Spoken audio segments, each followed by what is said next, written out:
அஸ்ஸலாத்து வஸ்ஸலாமு அலா அஷ்ரஃபில் முர்சலீன் வ அலா ஆலிஹி வஸஹ்பிஹி வஸல்லிம் அஜ்மஈன். புகழ் அனைத்தும் அல்லாஹ்வுக்கே சொந்தம். சாந்தி நபி இறுதி தூதர் பெருமான் முஹம்மது முஸ்தபா ஸல்லல்லாஹு அலைஹி வஸல்லம் அவர்கள் மீது அல்லாஹு தஆலாவினுடைய ஸலவாத்து ஸலாம் என்றென்றும் உண்டாகட்டுமாக.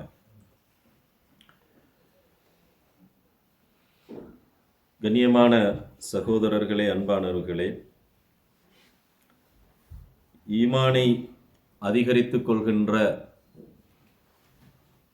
நிகழ்வுகளாக அப்பப்போது நடைபெறுகின்ற இந்த நிகழ்வுகளில் சில விஷயங்களை பேசுவதற்கும் கேட்பதற்கும்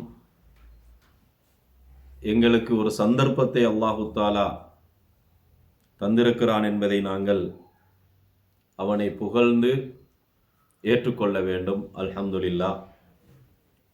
அதேபோல் உங்கள் அனைவருக்கும் என்னுடைய சலாம். அஸ்ஸலாமு அலைக்கும் வரஹ்மத்துல்லாஹி வபரகாத்துஹு. அகீதாவினுடைய முக்கியத்துவம் என்ற அந்த விஷயத்தை பேச வேண்டும் என்று நான் கேட்டுக்கொள்ளப்பட்டிருக்கிறேன். அகீதாவினுடைய விஷயங்கள் பேச ஆரம்பித்தால் அது மிக அதிகமான தகவல்களையும் மிக அதிகமான நேரமும் எடுத்துக்கொள்ளக்கூடிய ஒரு விசாலமான தலைப்பாக இருக்கிறது. எனவேதான் அந்த அகீதாவினுடைய முக்கியத்துவம் என்ன என்பதை மாத்திரம் நான் சுருக்கமாக சொல்லி விளங்க வைக்கலாம் என்று ஆசைப்படுகிறேன். இந்த அகீதா என்றால் அல்லது கொள்கை என்றால் என்ன என்பதை நாங்கள் முதலிலே பார்க்க வேண்டும். சில நேரம் சில இடங்களிலே நாங்கள் சில நிகழ்வுகளுக்காக அழைக்கப்பட்டு தலைப்பை தேர்ந்தெடுக்கின்ற நேரத்திலே எதை வேணும்னாலும் பேசுங்க, ஆனா அகீதா சம்பந்தமா மட்டும் பேசிடாதங்க. அப்படியே சில பள்ளி வாயல்களிலும் சில நிகழ்வுகளிலும் நிபந்தனை இடுவார்கள். வேற என்னத்தினால தலைப்பு அப்படி ஒரு பொதுவான ஒரு தலைப்புல பேசுங்க, அகீதாவை அதை மாத்திரம் பேசிடாதங்க என்று சொல்லுகின்ற காலகட்டத்திலே தான் நாங்கள் இப்போது இருக்கிறோம். எனவே அகீதா என்றால் இஸ்லாமிய அகீதா சம்பந்தமாக முழுக்க தகவலையும் இந்த நேரத்திலே கொடுக்க முடியாது, கவனத்திலே கொள்ளுங்கள். அதனுடைய முக்கியத்துவம் என்ன என்பதை மாத்திரம் நான் சொல்லி முடிப்பேன். அதற்கு முன்னதாக இந்த அகீதா அல்லது இஸ்லாமிய அடிப்படை கொள்கை என்றால் என்ன என்பதை நானும் நீங்களும் விளங்கிக் கொள்ள வேண்டும். ஒரு தடவை ரசூல் ஸல்லல்லாஹு அலைஹி வஸல்லம் அவர்களும் சஹாபாக்களும்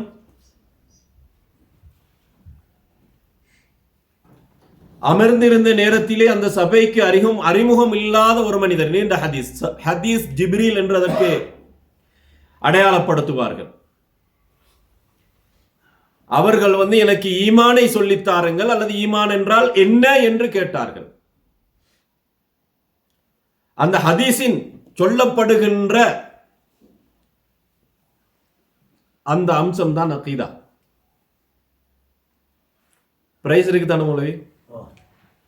அப்ப இன்னைக்கு ஒரு விசேஷம் எப்படி இருக்கும்னால், பயான் முடிஞ்சதுக்கு பிறகு இல்லை, பயான் நடக்கக்குள்ளே அப்பப்ப கேள்வியை கேட்டுருவேன் நான்.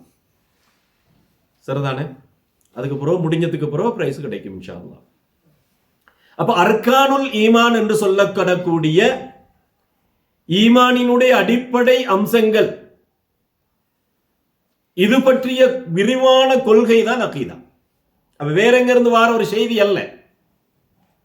அப்ப கேள்வி ரெடியாக இருக்கிறது. ஈமானின் அடிப்படை அம்சங்கள் யாரால் சொல்ல முடியும்?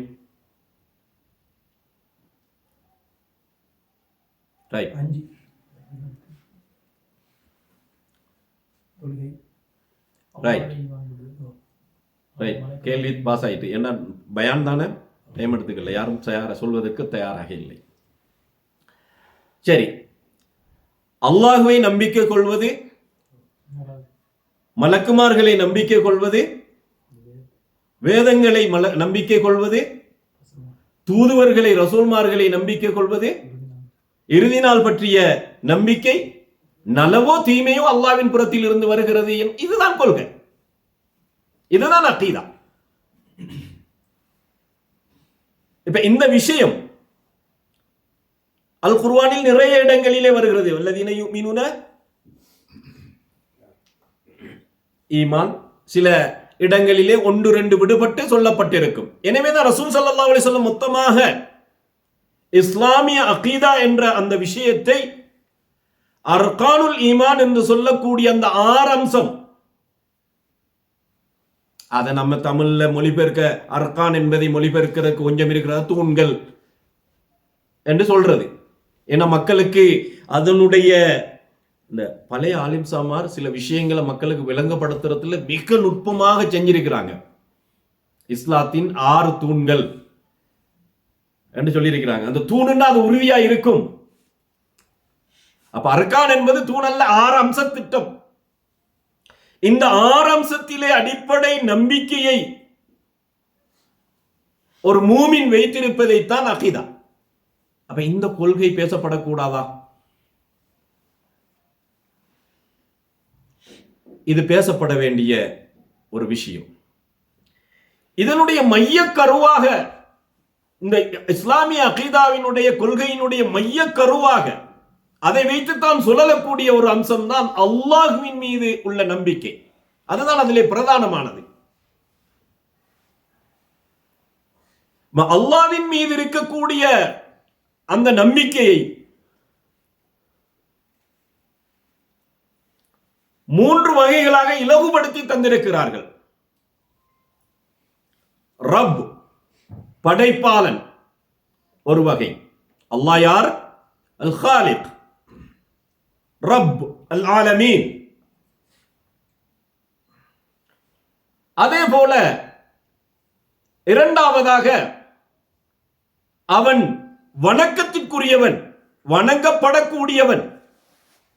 பிறகு அவனுக்கு இருக்கக்கூடிய பண்புகள், பெயர், திருநாமங்கள். இந்த 3 அடிப்படைகளையும் அல்லாஹ்வை நம்பிக்கை கொள்வதிலே நாங்கள் கடைபிடிக்க வேண்டும். இதை இலகுபடுத்துவதற்காக தௌஹீதினுடைய 3 அம்சங்கள் என்று விளங்கப்படுத்தி வைத்திருக்கிறார்கள். சில இடங்களிலே பிரச்சாரங்களுக்கு சென்றால் என்ன வேணும்னாலும் பேசுங்க மௌலவி, தௌஹீதை மட்டும் பேசாதங்க. அப்ப உண்ட கொள்கை என்ன? உண்ட இஸ்லாமிய அகீதா என்ன? தௌஹீத் என்ற சொல் நடைமுறையிலே வேறு வேறு சங்கங்கள், இயக்கங்களுக்கு அது பயன்படுத்தப்படுகிறது. அது ஒரு வகை. அஹ்லு சுன்னா வல் ஜமா என்று சொல்கிறார்கள், அது ஒரு வகை. ஆனா மௌலவி நீங்க தௌஹீதை மாத்திரம் பேசிடாதங்க, பள்ளியில குத்துபாவை செஞ்சிடாதங்க, நாங்கள் தௌஹீதுக்கு எதிரானவர்கள் என்று சொல்கிறார்கள். எப்படி சொல்றார்கள்? நாங்கள் உயிருள்ளவரை தௌஹீதை எதிர்ப்போம் என்று சொல்கிறார்கள். என்ன அறிவு? இஸ்லாமிய அகீதாவிலே, இஸ்லாமிய கொள்கையிலே என்ன விளக்கத்தை பெற்றிருக்கிறார்கள்? நான் இல்லாத ஒரு செய்தியை சொல்கிறேனா? நீங்கள் உங்களுடைய காதுகளில் இந்த செய்தி வரவில்லையா? தௌஹீத்வாதிகள் எல்லாம் அடிப்போம் என்று சொல்கிறார்கள். தௌஹீத் இல்லை என்றால் நீ குஃபர் அல்லது ஷிர்க். தௌஹீதினுடைய மொத்த பதம் என்ன? அப்ப இஸ்லாமிய அகீதா, இஸ்லாமிய கொள்கை விளக்கம் 6 அம்ச திட்டங்களை கொண்டதாக இருக்கிறது. ஆரம்ச திட்டத்திலே நம்பிக்கை சார்ந்த அந்த ஆரம்சத்திலே அசைக்க முடியாத ஒரு நம்பிக்கை வைக்க வேண்டிய மனிதன் முதலாவதாக நம்பிக்கை கொள்ளக்கூடிய அல்லாஹ்விலே வைக்கக்கூடிய நம்பிக்கை அசைக்க முடியாததாக இருக்க வேண்டும்.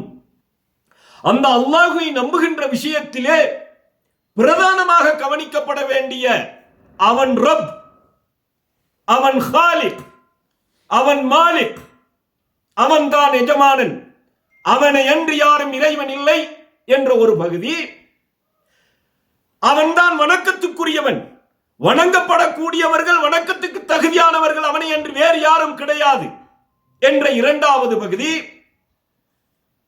அவன் பார்ப்பவன், கேட்பவன், உணவளிப்பவன், பாதுகாப்பவன், இப்படிப்பட்ட அவனுக்கு இருக்கக்கூடிய பண்புகளும் அவனுக்கு இருக்கக்கூடிய திருநாமங்களையும் நம்பிக்கை கொள்வது தௌஹீத் என்று சொல்லப்படுகின்ற கொள்கையினுடைய அடிப்படை அம்சமாக கருதப்படுகிறது. அப்ப இஸ்லாமிய அகீதா என்ன என்றதை இப்போ உங்களுக்கு நான் சுருக்கமாக தந்திருக்கிறேன் என்று நான் நினைக்கிறேன். இஸ்லாமிய அகீதா என்றால் என்ன? ஈமான் கொள்ள வேண்டிய அடிப்படை அம்சங்கள், நம்பிக்கை கொள்ள வேண்டிய அந்த ஆரம்ச திட்டங்களை நம்பிக்கை கொள்வதோடு நம்பிக்கையினுடைய முதல் வகையாக இருக்கக்கூடிய அல்லாஹ்வை நம்பிக்கை கொள்ளக்கூடிய அந்த வகையிலே இருக்கக்கூடிய அவன் ரப், வணக்கத்துக்குரியவன், சில பண்புகளோடு அவன் எங்களுக்கு அவனை பற்றி வர்ணித்திருக்கிறான் என்ற நம்பிக்கையில் இருப்பதுதான் அகீதா. இதை விட்டு வெளியே செல்ல முடியாதவர்களாக நாங்கள் இருக்கிறோம். எனவே அன்பானவர்களே, நாங்கள் எல்லோரும் தௌஹீதுவாதிகள் தான். சமூகத்திலே இருக்கின்ற தௌஹீதுக்கு சொல்லப்படுகின்ற அல்லது தௌஹீதை சார்ந்த இயக்கங்களாக சொல்லப்பட அதை புறந்தள்ளுங்கள். நீங்கள் மாறுதட்டி சொல்லுங்கள், நான் தௌஹீத் தான், இதுதான் கொள்கை. ஏன் நான் இதை திரும்ப திரும்ப சொல்கிறேன் என்றால், ஒரு மனிதன் தௌஹீத்வாதியாக இருக்கவில்லை என்றால் அவன் மூமின் கிடையாது. இன்னும் உங்களுக்கு விளங்கப்படுத்துகிறேன். வணக்கத்துக்குரியவன் ஒரே ஒருவன், அவன்தான் ரப். அவன் சில பண்புகளோடு, தனக்குரிய பண்புகளோடு எங்களுக்கு இறைவனாக இருக்கிறான் என்று நம்புவதுதான் தௌஹீத். இதுதான் இஸ்லாமிய கொள்கையினுடைய, இதை வைத்துத்தான் மற்றவைகள் எல்லாம் சுழன்று கொண்டிருக்கிறது. எனவே நான் பயானை ஆரம்பிக்கின்ற நேரத்திலே சொன்னதைப் போல தௌஹீதினுடைய கிளை அம்சங்கள் அல்லது ஈமானினுடைய கிளை அம்சங்கள் எல்லாவற்றுக்கும் சென்று இந்த விஷயத்தை விளங்கப்படுத்த முடியாது. அகீதாவினுடைய முக்கியத்துவம் என்ன என்ற ஒன்றிரண்டு குறிப்புகளை சொல்லி முடித்துக் கொள்ளலாம் என்றுதான் நான் நினைத்துக் கொண்டிருக்கிறேன். அல்லாஹ்வை நம்பிக்கை கொள்கின்ற அந்த விஷயத்திலே இன்றைய உலகத்திலே மனிதர்கள் எல்லோரும் சரியாக இருக்கிறார்களா என்பதை நாங்கள் கொஞ்சம் கேட்டு பார்க்க வேண்டும். அல்லாஹ் நம்பிக்கை கொள்ற விஷயத்தில் எப்படி இருக்கணும்? ரப்பு அவன்தான், வணக்கத்துக்குரியவன் அவன்தான், பார்க்கிறான், கேட்கிறான், உதவி செய்கிறான், இப்படி பண்புகளோடு இருக்கக்கூடிய அவன். அப்ப முதல் விஷயத்திலே, ரப்பு என்ற விஷயத்திலே யாருக்கும் கலக்கம் கிடையாது, இல்லையா? அவர் எந்த இயக்கத்தை சார்ந்தவர்களாக இருந்தால் அல்லாஹ் தான் ரப். என்ற ரப்பு யாரு என்று சொல்ற விஷயத்தில் யாரும் தடமாறவில்லை. உண்மைதானே? யாருக்கும் தடமாற அல்லாஹ் ரப். ஆனால் ரப்பாக ஏற்றுக்கொண்டிருக்கக்கூடிய அந்த இறைவனை வணங்குகின்ற விஷயத்திலே அவன் ஒருவன் தான் வணங்கப்பட வேண்டும். அதுதான் இஸ்லாத்துக்குரிய சிறப்பு அம்சம். இந்த உலகத்திலே யாரையும் வணங்க முடியாது, தாய் தந்தையரையும் சேர்த்து. கல்வி புகட்டுகின்ற ஆசான், வேதமாகிய அல் குர்ஆனை கொண்டு வந்த முஹம்மது ஸல்லல்லாஹு அலைஹி வஸல்லம் வணங்கவே முடியாது. எனவே அல்லாஹ்வை ரப்பாக ஏற்றிருக்கக்கூடிய மனிதர்கள் மூமின்கள் என்று, முஸ்லிம்கள் என்று தங்களை பகிரங்கமாக சொல்லிக்கொண்டோ அல்லாஹ்வை வணங்குகின்ற அந்த விஷயத்திலே எத்தகைய சருகல்களோடு இருக்கிறார்கள் என்பதை நான் உங்களிடத்திலே விட்டு விடுகிறேன். அல்லாஹ் மாத்திரம்தான் வணங்கணும். ஆனால் இன்று அவுலியாக்கள், நாதாக்கள், இறந்த மனிதர்கள், மௌத்தாகின மனிதர்கள், எத்தனை வகையான வணக்கங்கள் செய்யப்படுகிறது. பேசினால் வாங்க, விவாதத்துக்கு வாங்க, ஹதீஸ் இருக்கிறது. என்னத்துக்கு ஹதீஸ் இருக்கிறது? கபரடிகளை போய் ஜியாரத்து செய்ய முடியும், சலாம் சொல்ல முடியும், அவர்களுக்காக பிரார்த்தனை செய்ய முடியும். எனவே சர்ச்சைகளுக்கு அப்பால் உங்களுடைய சிந்தனையை கொஞ்சம் தீட்டி பாருங்கள். அவனை மாத்திரம்தான் வணங்க வேண்டும். அப்ப வணக்கம் தேடி, நன்மை தேடி இன்று உலகத்திலே எத்தனையோ பாகங்களுக்கு மக்கள் ஓடுகிறார்கள், ஓடிக்கொண்டே இருக்கிறார்கள். ஜெயிலானி என்று போகிறார்கள், நாகூர் என்று போகிறார்கள், சில நேரம் மதீனாவுக்கும் போகிறார்கள்.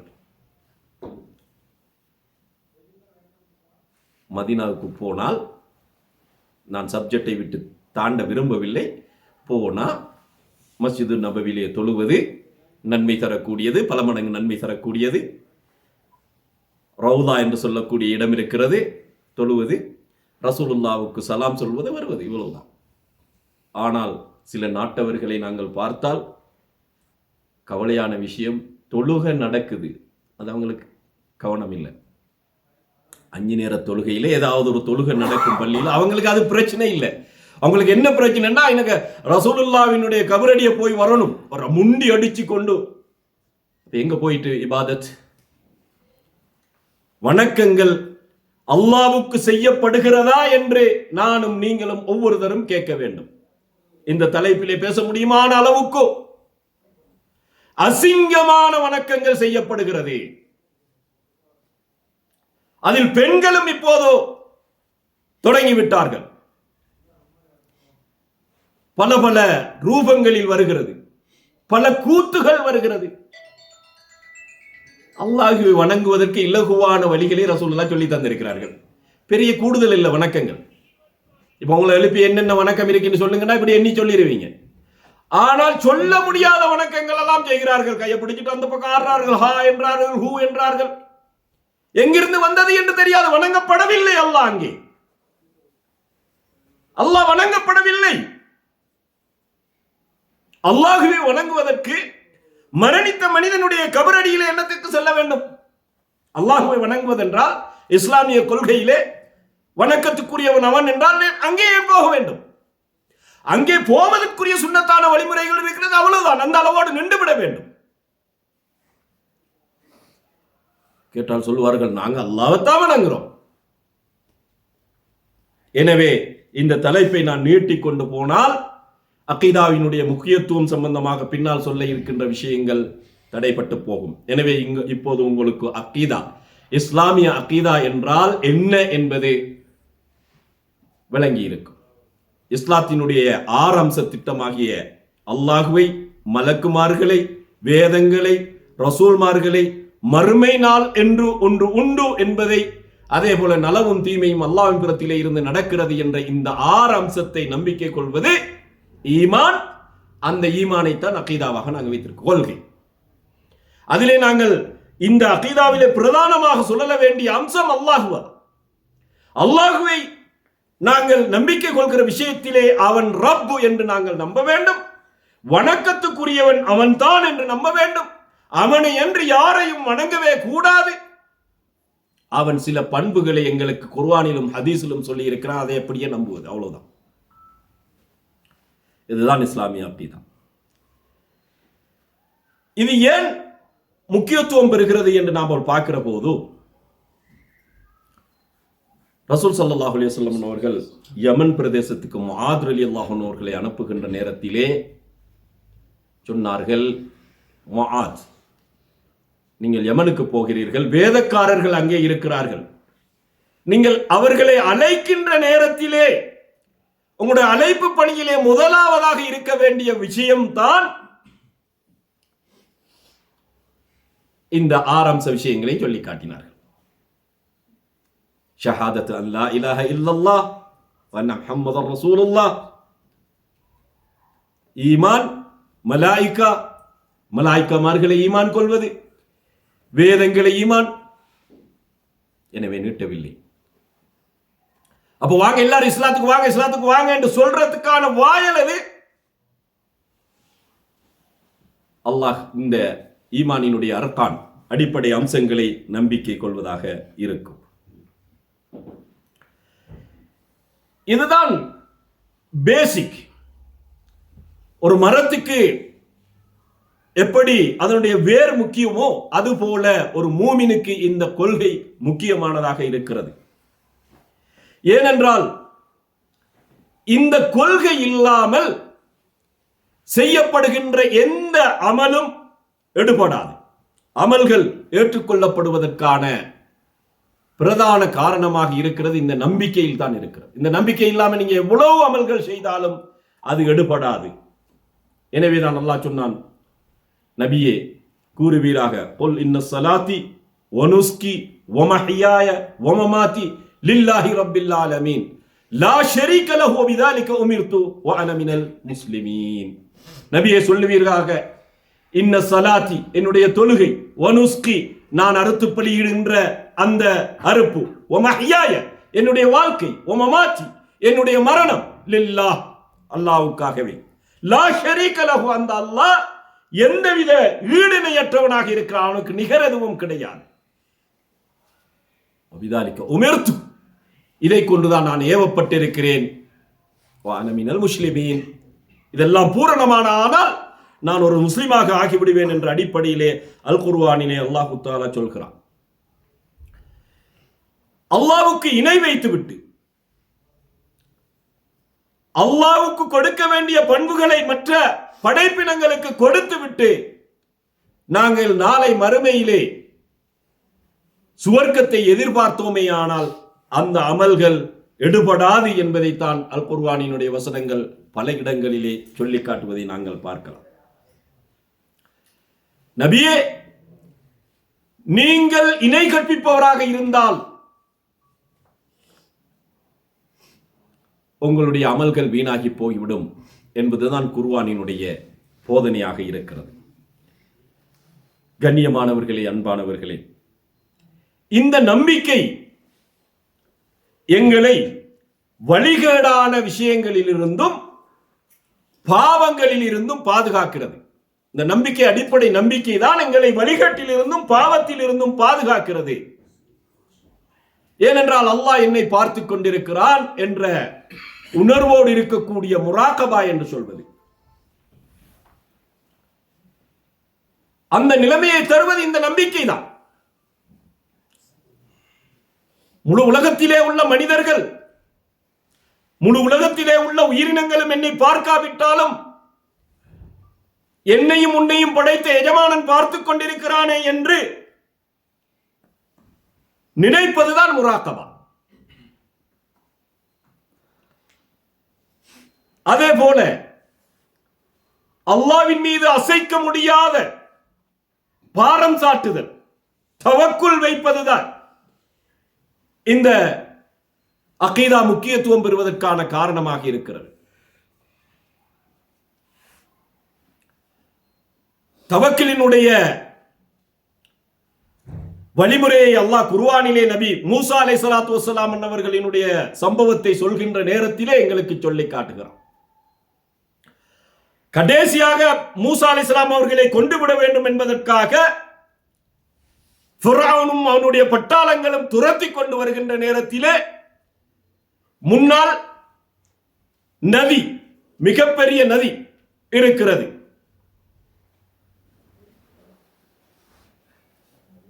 அப்ப மூசா அலைஹிஸ்ஸலாம் அவர்களோடு இருந்த அஸ்ஹாபுகள் சொன்னார்கள், இன்னா முதுரகூன். நம்முடைய கதையில சொன்னால், நம்முடைய பாசையில சொன்னால், அகப்பட்டு கொண்டோம், பிடிபட்டு விட்டோம்.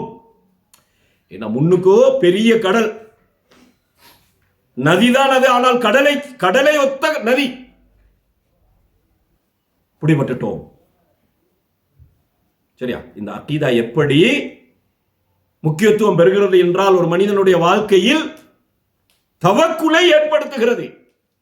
அந்த தவக்குல் எப்படி இருந்தது என்பதற்கான உதாரணங்களை குர்ஆனிலே பார்க்கிற நேரத்திலே ஒன்று நதியிலே விழ வேண்டும் அல்லது ஃபிரௌனினுடைய வாளுக்கு இரையாக வேண்டும். ஆனால் நபி அவர்கள் அல்லாஹ்வின் மீது இருந்த அசைக்க முடியாத நம்பிக்கையின் காரணத்தினால் என்ன சொன்னார்கள்? கல்லா இன்னமை ரப்பி சஹதீன். அவங்க சொன்னாங்க இன்னா முதுரக்கூன், பிடிபட்டு விட்டோம். அப்படி அல்ல, என்னோடு என்னுடைய இறைவன் இருக்கிறான், அவனுக்கு நமக்கு சரியான வழியை காட்டுவான் என்று மூசா அலைஹிஸ்ஸலாம் அவர்கள் சொன்னார்கள். கடல் பிளந்து அவர்கள் மறுகரையை தாண்டி ஃபிரௌனும் அவனுடைய சார்ந்தவர்களும் கடலிலே மூழ்கிய செய்தி ஒன்றும் சினிமா வசனம் அல்ல, நாவல்களினுடைய எழுத்தல்ல, பத்திரிகையாளர்கள், கதையாசிரியர்கள், சிறுகதை எழுதுவர்களுடைய எழுத்தல்ல. அல் குர்ஆனில் அல்லாஹ் தவக்குலை படித்து தருகிறான். ரசூல் ஸல்லல்லாஹு அலைஹி வஸல்லம் அவர்களுடைய வாழ்க்கையில் அந்த தவக்குல் பிரதிபலித்திருக்கிறது. நபி பெருமானார் ஸல்லல்லாஹு அலைஹி வஸல்லம் அவர்களை கொன்று விடுவது என்று தீர்மானிக்கிறார்கள். ரசூலுல்லாஹ் இரவோடு இரவாக கடந்து செல்கிறார்கள். தௌர், சுருக்கமாக சொல்கிறேன், தௌர் என்று சொல்லக்கூடிய மக்காவிலே இருக்கிறது. அந்த குகையிலே அவர்கள் நுழைந்து விடுகிறார்கள். ரசூலுல்லாஹ்வினுடைய வாழ்க்கையில் அதிக ஆர்வம் கொண்டவர்கள் தான், பாதுகாப்பு வழங்கியவர்கள் தான் அபூபக்கர் ரலியல்லாஹு அவர்களின் தோழராக கூட சென்றிருந்தார்கள். வரலாற்று குறிப்பு. அவர்களுடைய வாயிலே இருந்து ஒரு வார்த்தை வருகிறது, நாம் 2 பேர் தான் இருக்கிறோம். ரசூலுல்லாஹ் என்ன சொன்னார்கள்? அபூபக்கரே, எம்மோடு 3ஆவதாக அல்லாஹ் இருப்பதை பற்றி நீ என்ன நினைக்கிறாய்? அப்ப நாம் ஒருபோதும் தனியா கிடையாது. அல்லாஹ்வை ஏற்றுக்கொண்ட ஒரு மனிதன் அவனுக்கு தனிமை என்பதே கிடையாது. அல்லாஹ் கூட இருக்கிறான். அப்ப இந்த நம்பிக்கை அசைக்க முடியாமல் எங்களுக்கு வருகிறது என்றால் நாங்கள் இஸ்லாமிய கொள்கை அகீதாவிலே உறுதியானவர்களாக இருக்கிறோம். எனவே இந்த பிரயோசனத்தை தரக்கூடியதாகத்தான் இந்த கொள்கையினுடைய விஷயமாக இருக்கிறது. வாழ்க்கையில் வரக்கூடிய எல்லா விதமான துன்பங்கள், கஷ்டங்கள், சரியா? இப்ப நாம சில மனிதர்களை பார்க்கிறோம், வாழ்க்கையின் ஓரத்துக்கே போய் விடுகிறார்கள். இனி என்னடா, வாழ முடியாது. ஆனா அந்த நிலை இருக்காது, மனநிலை ஏற்படும். ஆனால் இந்த அகீதாவிலே உறுதியாக இருக்கக்கூடிய மனிதர்கள் வாழ்க்கையில் என்ன துன்பம் வந்தாலும் அது எனக்கு அல்லாஹ்வின் புறத்தில் இருந்து தான் வந்தது. எப்படி இஸ்லாம் சொல்லி காட்டுகிறது? ஒரு சாதாரண முள் ஒரு மனிதனை குத்தினாலும் கூட அதற்கும் நலவு இருக்கிறது. எனவே உலகத்திலே ஏற்படக்கூடிய லாபமும் உலகத்திலே ஏற்படக்கூடிய கஷ்டமும் ஒரு மனிதனை அப்படியே ஒதுங்க செய்ய விடாமல் இருப்பதற்காக இந்த இஸ்லாமிய அகீதா எங்களை பாதுகாக்கிறது. அல்லாஹ் இருக்காங்க. நஷ்டம் போயிட்டா அல்லாஹ்வினுடைய ஏற்பாடு. லாபம் வந்ததா பெருமை அடிப்பதில்லை. நினைத்தது கிடைத்ததா தந்து விட்டான் அல்லாஹ். கிடைக்கவில்லையா அல்லாஹ்வினுடைய ஏற்பாட்டில் கிடைக்கவில்லை என்ற அசைக்க முடியாத தன்மையை தருவதுதான் இந்த இஸ்லாமிய அகீதா. அப்படி தரலன்றால் அல்லாஹ்வை பற்றிய நம்பிக்கையில கொஞ்சம் குறைச்சிருக்கீங்கன்னு அர்த்தம். கொஞ்சம் ஒரு எல்லாரும் நம்புறாங்க, நாமளும் ஒரு நம்பி பார்ப்போம். மௌலவிமாரும் அடிக்கடி சொல்றாங்க தானே, நம்மளோட நம்பிக்கை வச்சு பார்ப்போமே. வந்தா அல்லாஹ் இருக்கான், வராட்டி பெரும்பாலும் அப்படிதான் இருக்குது. அடுத்தவர்களை பார்த்து தீர்மானிக்கிறது, அவன் பக்கம் தான் அல்லாஹ் இருக்காமல் இருக்குது. ஒருபோதும் அல்லாஹ் கைவிட போடுவதில்லை. யாருக்கு எதை எப்படி எங்கே கொடுக்க வேண்டும் என்று தீர்மானித்து அவன் இந்த உலகத்தை நிர்வகித்துக் கொண்டிருக்கிறான். நானாக நினைத்து என்னுடைய இந்த பாத்திரத்தை ஏற்றுக்கொள்ளவில்லை, அல்லாஹ் தந்தது. அப்படித்தான் ஒவ்வொருவரும். ஏன் என்று கேள்வி கேட்க முடியாத எஜமானன் தான் அல்லாஹ். ஏன் இரவு படைச்சான்? பகலாவே இருந்திருக்கலாமே. இருக்கா? அந்த அக்கீதா சரியா வேலை செஞ்சுக்கின்றால் அது அல்லாஹ்வினுடைய வேலை. நம்முடைய சக்தி, நம்முடைய சிந்தனை மட்டுப்படுத்தப்பட்டது, ஒரு குறிப்பிட்ட எல்லையை தாண்டாது. நீ வானத்தை ஆராய்ச்சி செய்தாலும் சரி, வேறு உலகத்திலே வாழலாம் என்று யோசித்தாலும் சரி, சரிதானே? எல்லாருக்கும் அல்லாஹு தஆலா சமமான நிறையுள்ள மூளையை தான் தந்திருக்கிறான். அந்த மூளையிலே நிரம்ப ஓட்டங்களும் இரத்த ஓட்டங்களும் செல்களும் சமமாகத்தான் இருக்கிறது. ஒருவர் வைத்தியராக போகிறார், ஒருவர் பொறியியலாளராக போகிறார், ஒரு வியாபாரத்தில் ஒருவர் இருக்கிறார், ஒருவர் உடல் குஸ்தியை என்ன செய்கிறார், பயன்படுத்துகிறார். ஆனா அவங்க எல்லாம் நினைச்சுக்கிட்டாங்கன்னால் இது என்னுடையது, நான் என்றால் அது ஃபிரௌனியத். ஃபிரௌன் தான் சொன்னான், நான் கிடையாது. இஸ்லாமிய அகீதா என்ன சொல்ல வேண்டும்? அல்லாஹ்வின் புறத்திலே இருந்து எனக்கு தந்தது, எனக்கு வழங்கப்பட்டது என்று நினைக்க வேண்டும். எனவே தரப்படுகின்ற விஷயங்களிலே நலவுகளும் நஷ்டங்களும், இந்த உலகத்திலே துன்பங்களும் துயரங்களும் வருகின்ற போதெல்லாம் அல்லாஹ்வின் பக்கம்தான் நாங்கள் சாய வேண்டும். கரைந்த நிலைமை என்ன தெரியுமா? உன்னுடைய அணிகின்ற பாதணியினுடைய செருப்பினுடைய பட்டி அருந்து விட்டாலும் யார்கிட்ட முறையிடணும்? இதோட இஸ்லாமிய அகீதா ஒன்றும் கிடையாது. ஆனால் பெரும்பாலும் என்னையும் சேர்த்து ஒரு கஷ்டம் வந்தால், உதாரணத்துக்கு எனக்கு ஒரு பொருளாதார கஷ்டம், ஒரு 10,000 ரியால் காசு தேவைப்படுதுன்னு வைங்களேன், யாருக்கிட்ட எல்லாம் அடிக்கணுமோ அங்கெல்லாம் அடிப்பேன், யாருக்கிட்ட எல்லாம் எடுக்கணுமோ எடுப்பேன். எல்லாம் ஓடி ஒரு 5, 6 நாள் 7 நாள் ஒரு கிழமை அழுத்து போய் எதுக்கும் பள்ளியில போய் 2 ரகாத் தொழுது பார்ப்போம் அல்லாஹ் கிட்ட. அப்ப மக்கள்கிட்ட கேட்கப்படான்னு அர்த்தம் அல்ல, மனிதர்கள்ட்ட கேட்கப்படான்னு அர்த்தம் அல்ல. அல்லாஹ் வந்து நேரடியா காசு அச்சடிச்சு தாரலையே. ஆனால் மாத்தணும் அதை. நாம முதல்ல யா அல்லாஹ், எனக்கு இப்படி ஒரு கஷ்டம் வந்திருக்கிறது, இந்த கஷ்டத்தை நிவர்த்தி செய்பவன் நீதான். வெச்சாச்சு, நான் இந்த மனிதட்ட போக போறேன், இதில் உள்ள நலவு நஷ்டங்களை பார்த்து நலவாக இருந்தால் ஏற்பாடு செய்துவிடு. கொஞ்சம் தான், ஒரு சின்ன சருகல் தான். அகீதாவிலே கொள்கையிலே ஏற்படுகின்ற ஒரு சின்ன சருகல் தான் என்ன செய்யும்? நரகத்திலே கொண்டு போய் சேர்த்து விடும். அல்லாஹ் ரப்பு தான் முதல் விஷயத்தை நாம ஏற்றுக்கொள்றோம், அதெல்லாம் பிரச்சனை இல்லை. யாராவது நம்மளை கையை பிடிச்சு கொண்டு அல்லாஹ் கிட்ட நெருக்கி விடுவாங்க, அவங்களுக்காக ஒரு கும்பிடு போடுவோம்னு நினைச்சோம். நான் அல்லாஹ் தான் ஏற்றுக்கொண்டேன் அப்படித்தான் சொன்னாங்க. ரசூல் ஸல்லல்லாஹு அலைஹி வஸல்லம் அவர்களுடைய வாழ்க்கை காலத்திலே இருந்த முஷ்ரிக்கீங்களும் அதை தான் சொன்னாங்க. குர்ஆன்ல அல்லாஹ் சொல்றான், அவர்களை கடலிலே பிரயாணம் செல்கின்ற நேரத்திலே அலைகள் மூடிக்கொண்டால் அல்லாஹ் காப்பாத்து, கரைக்கு வந்தா மறந்துடுவாங்க. இந்த வானம் பூமிகளை படைத்தது யார்? அல்லாஹ் தான். அப்ப ஏன்பா இதெல்லாம் வணங்குறீங்க? கொஞ்சம் அப்படி நெருக்கம் வைக்கிறதுக்காக, சைட் சப்போர்ட். வணக்கம் அல்லாஹ்வுக்கு மாத்திரம்தான். கருத்து வேறுபாடுகள், இயக்க பிரிவுகள், நீங்கள் ஏற்றிருக்கக்கூடிய பிரிவுகள் எல்லாம் தூர போடுங்கள். நேர்மையாக நின்று சிந்தியுங்கள். வணக்கம் அல்லாஹ்வுக்கு மாத்திரம்தான்.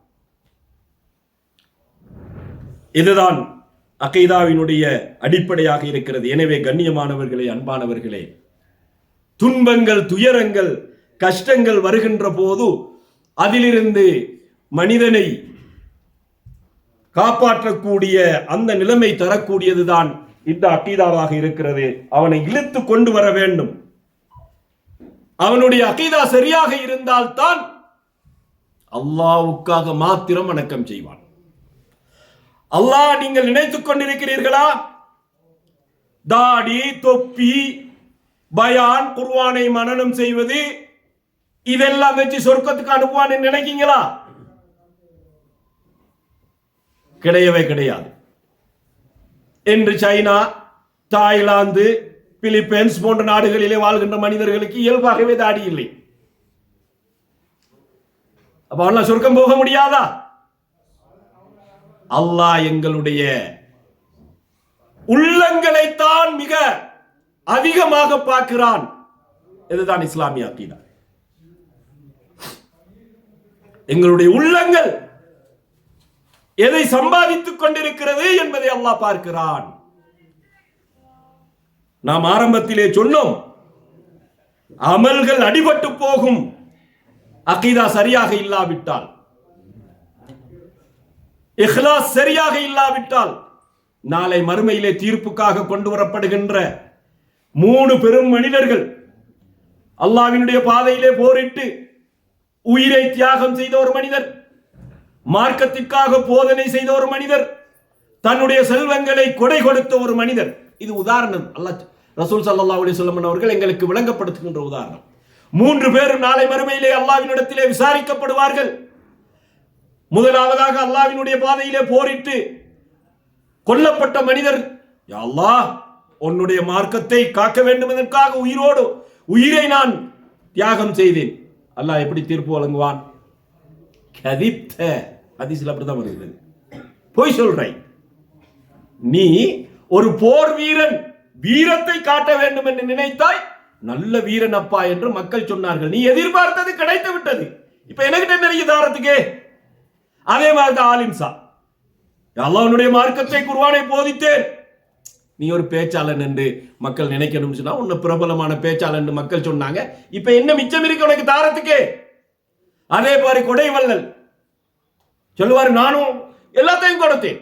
இல்ல, உள்ளத்தில் என்ன இருந்தீங்கன்னால் கொடைவள்ளல் என்று மக்கள் சொல்லணும். அதை மக்கள் சொல்லிட்டாங்க. இனி தாரத்துக்கு ஒன்றும் இல்லை. இதுக்கு சொல்றது இஹ்லாஸ் என்று.